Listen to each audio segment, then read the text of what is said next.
Watu wengi wameingia kwenye mtego huu bila kufahamu vitu hivi viwili. Kuna consistency na perfection. Perfection ni hali ya kujiona uko tayari. Consistency ni ile hali ya uendelezo. Watu wengi wamefeli kwa sababu ya vitu hivi viwili. Moja, ambao ni consistency. Consistency ni mwendelezo wa kitu. Mtu amekuwa akianzisha jambo lake, yafika mbali, analiacha. Yani sababu zinaweza zikaja ndogo ndogo tu ambazo zinaweza zikafanyaje, zikamkatisha tamaa mapema, akafanyaje, akadrop. Hiyo ndio inaitwa consistency. Sasa watu wengi wamekuwa wakikosa hiyo consistency kwa vitu ambavyo havikuwa na maana kabisa vya kumtoa kwenye moyo. Unajua Bruce Lee aliwahi kusema hivi, hamuokopi mtu anayepiga push up 1000 kwa siku moja, anamuokopa mtu anayepiga push up 1 kwa siku 1000. Hiyo inaitwa consistency. Kwa hiyo unahitaji uwe na consistency. Consistency ndio itakufanya uonekane ni mtu mkubwa. Makampuni yote unayoyaona yana kitu kimoja ambacho ni consistency. Okay, sasa tuende kwenye perfection. Perfection ni jinsi ambavyo unaona mambo.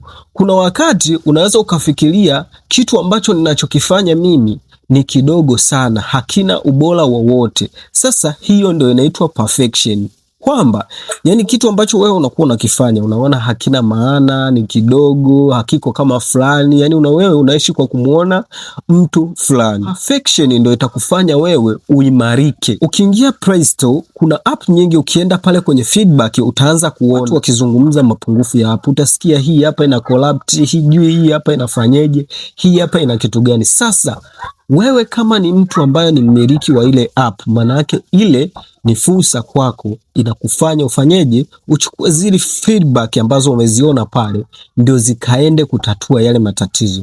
Kwa sababu gani? Mtu hawezi akawa perfection asilimia. Ushawahi kujiuliza kwa nini makampuni ya simu pia yanakupigia simu yanakuuliza sijui changamoto yako nini, unaonaje mtandao wetu ukoje? Sasa kitu ambacho wanakifanya, kwanza kabisa wanajua kwamba wao hawako perfection, yani hawana ile perfect ya 100%. Kwa hiyo wanajaribu kukupigia simu kukuomba baadhi ya ushauri, kwa sababu wenyewe wako kwenye system pale, hawawezi wakaona kila kitu. Kwa hiyo wewe mtumiaji, wewe ndio tunaweza tukakuita wewe ndio tester wa mfumo wao. Kwa hiyo wanakupigia simu uwape feedback zao, na pia unakuta wanakupigia kwa upendo kabisa, wanakuambia, wanajitambulisha vizuri, okay, alafu wanakuuliza vipi bwana mteja wetu, kuna changamoto gani ambayo unaiona kwenye huduma zetu unazozitumia.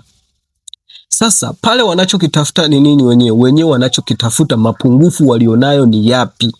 Kwa hiyo wakichukua yale mapungufu walionayo wanaenda kuyaboresha. Kwa hiyo usiokope ubora ulionao. Watu wakianza kukuambia bwana kuna kitu fulani kimepungua, kitu fulani kimepungua, sasa zile ndo feedback ambazo zinaendelea kukujenga. Ukisikia kitu fulani kimepungua, hapo utatoka utaenda kukiboresha. Kwa hiyo ndio siri ya perfection. Hauwezi ukawa perfect 100%. Hapa duniani hakuna kampuni, hakuna binadamu ambaye amekamilika 100% zote. Makosa kila mtu anayo. Kwa hiyo fanya makosa ili kesho uweze namna ya kufanyaje, kuyatatua. Okay, till next time. Bye.